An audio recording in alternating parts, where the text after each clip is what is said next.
તો નમસ્કાર દર્શક મિત્રો, સુપરસ્ટાર વિક્રમ ઠાકોરની મૂવી 15મી ઓગસ્ટમાં આવી હતી ભાઈની બહેનની લાડકી મૂવી। તો અઠવાડિયામાં આ મૂવી કેટલી કમાણી કરી ચૂકી છે, જે કે મકવાણા દિગ્દર્શક હતા અને નિર્માતા કે મકવાણા હતા। તો આ ફિલ્મ કેટલી કમાઈ છે અઠવાડિયામાં તે આપણે જાણવાના છે, તો વિડીયોના અંત સુધી બન્યા રહેજો। દર્શક મિત્રો, આ ફિલ્મની બોક્સ ઓફિસ કમાઈ જાણવા જેવી છે, કેમ કે આનું મેકિંગ ઊંચા લેવલે હતું અને આનું પ્રમોશન પણ બહુ ઊંચા લેવલે કરવામાં આવ્યું હતું। એનું પોસ્ટર બહુ મોટું વિશાળ બનાવવામાં આવ્યું હતું અને સુપરસ્ટાર વિક્રમ ઠાકોર દરેક સિનેમાઘરોમાં ચાહકો સાથે ફિલ્મ જોતા હતા અને પ્રમોશનમાં કોઈ કમી નથી રાખી। સુપરસ્ટાર વિક્રમ ઠાકોરે ઘણી મહેનત કરી હતી આ ફિલ્મ પાછળ।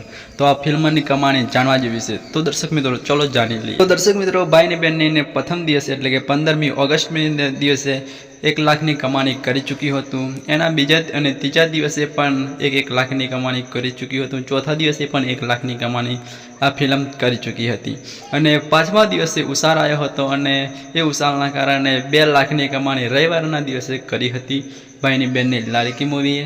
અને છઠ્ઠા દિવસે પણ 2 લાખની કમાણી કરી હતી।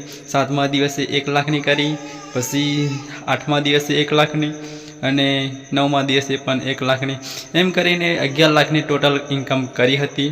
તો ભાઈની બહેનની લાડકી સફળતાપૂર્વક કમાણી કરી રહી છે। દરેક શો હાઉસફુલ રહેશે। તો ભાઈની બહેનની લાડકી મૂવી તમે જોઈ હોય તો કેવી લાગે કમેન્ટના માધ્યમથી દર્શક મિત્રો જરૂર કહેજો।